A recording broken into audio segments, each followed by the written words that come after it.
It's the summer solstice, the longest day, and Mark is on a date with girlfriend Natalie, who's going to experience her first romantic evening out rabbit shooting. It's a good job Mark has his and hers outfits on test from New Kids on the Block Shooter King from Belgium. Natalie is going to need it. 2 is company, 3 is a crowd, and 4 o'clock in the morning is when Mark wants to see us next.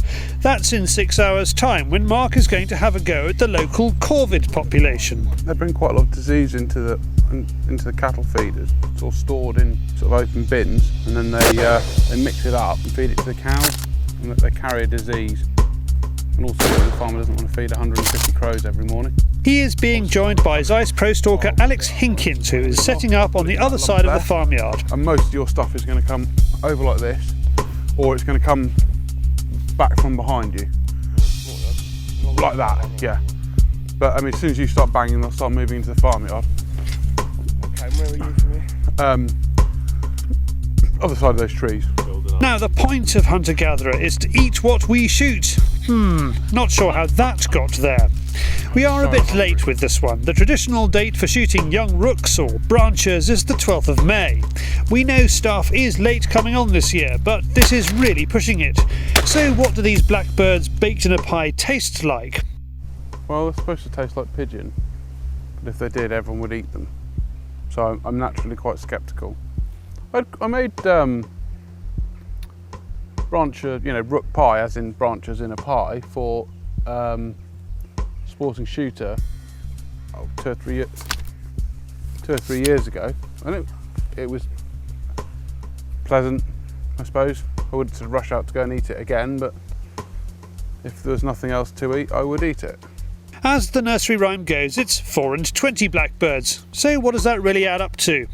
Well, 4 and 20 is probably 80, so we have some way to go before we can make a pie.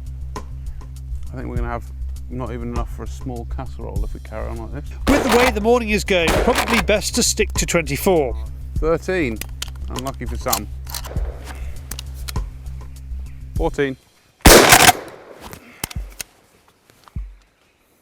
15, we might get the 80 yet. 16. 4 and 20. It's been a slow start, but Mark is able to get his eye in. He is loving this work. Oh yes! Oh! Tell me you got that one, David. Yes. Oh yes. Oh man! I know that you didn't film that because you're... As well as his smart Shooter King jacket, which we all know looks too good for Mr. Gilchrist and will get us cleaned as regularly as his guns, i.e. not at all, he is also giving a Mossberg pump-action shotgun from York Guns a workout. These days, the pump-action seems to come second place to the semi-auto. Mark doesn't really understand why. It's a practical way of getting shots down the barrel, especially in a hide situation. It requires a modicum more skill than a semi-auto, but there's less to go wrong. Pumps don't jam like autos can. Boom. I'm not trying to be rude, but I think people think that they need to fire lots of shots really quickly. Anyone that's buying a gun because it's fast cycling, it's just never going to make a bag of anything. So I think people think they're getting something good, if they can get through the shells really quickly. But if you hear a really good shot, or someone like Andy Crow firing 3 shots, he will probably go bang, bang, bang. It's that the shots are that far apart, because if you're doing it any quicker, you're really guessing where your next shot's going. You very rarely go bang, bang, bang and get 3 kills, because you're just not taking the line of the bird properly. So I think that's why people go for autos over pumps. I have to say I'm quite fond of a pump.